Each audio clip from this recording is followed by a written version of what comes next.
Hi നമസ്കാരം സുഹൃത്തുക്കളെ. ഞാൻ കഴിഞ്ഞൊരു വീഡിയോയിൽ പറഞ്ഞ പോലെ യൂണിവേഴ്സിറ്റി എലിജിസിൻ്റെ ലിസ്റ്റിൻ്റെ കാര്യം ഞാൻ വിശദമായിട്ട് അന്വേഷിച്ചിട്ട് പറയാമെന്ന് പറഞ്ഞിട്ടുണ്ടായിരുന്നു.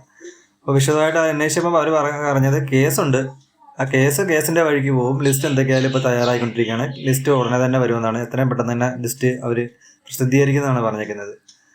അപ്പം ഞാൻ പിന്നെ ഒരു ചോദ്യം ചോദിച്ചു. ഇപ്പം കഴിഞ്ഞ അങ്ങേ ആഴ്ച PSC അവരെ വിളിച്ചപ്പോഴാണ് പറഞ്ഞത് ഇതുപോലെ കേസുണ്ട്, കാൻഡിഡേറ്റാണ് കേസ് കൊടുത്തെന്ന് പറഞ്ഞത്. അപ്പോൾ ഇപ്പോഴാണെങ്കിൽ അവരാണെങ്കിൽ വിളിക്കുമ്പോൾ പറയുന്നത് കേസ് അതിൻ്റെ വഴിക്ക് പോകും, അപ്പോൾ ഇനി എന്തെങ്കിലും ലിസ്റ്റ് ഇടാനുള്ള അവരെന്തെങ്കിലും ഇടുമെന്ന് പറഞ്ഞത്. പിന്നെ ഒരു അറിയിപ്പും കൂടി ഉണ്ട് തരാൻ. ഇപ്പോൾ കൺഫർമേഷൻ കൊടുക്കേണ്ട LD ക്ലർക്കിൻ്റെ കൊല്ലം ജില്ലയിലെ കൺഫർമേഷൻ കൊടുക്കുന്നതൊക്കെ വന്നിട്ടുണ്ട്. എല്ലാവരും ഒന്ന് അവരുടെ മെസ്സേജ് പ്രൊഫൈലൊക്കെ നോക്കുക. കാരണം എന്താ വെച്ചാൽ തിരുവനന്തപുരത്ത് തന്നെ കൺഫർമേഷൻ കൊടുക്കേണ്ട ഒരുപാട് പേര് കൺഫർമേഷൻ കൊടുക്കാതെ അങ്ങനെ അവരുടെ എക്സാം ക്യാൻസൽ ആക്കിയിട്ടുണ്ട്. ടൈം കഴിഞ്ഞിരുന്നു. ഒത്തിരി പേര് കൺഫർമേഷൻ കൊടുത്തിട്ടില്ല.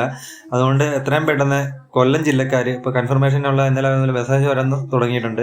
എല്ലാവരും കൺഫർമേഷൻ കൊടുക്കണം കേട്ടോ, അല്ലേ പിന്നെ എക്സാം എഴുതാൻ പറ്റില്ല. ചിലവർക്കൊക്കെ മെസ്സേജ് വരാൻ ചിലപ്പം സാധ്യതയില്ല. ചിലവരുടെയൊക്കെ നമ്പർ ബ്ലോക്ക് എന്തെങ്കിലും ആക്കി കഴിഞ്ഞാൽ മെസ്സേജ് താമസിച്ച് വരാൻ സാധ്യതയുള്ളൂ. അതുകൊണ്ട് എല്ലാവരും പ്രൊഫൈൽ പറയുന്നത് ചെക്ക് ചെയ്യുക. കൊല്ലം ജില്ലക്കാരുടെ LD ക്ലർക്കിന് അയച്ച 503/2023.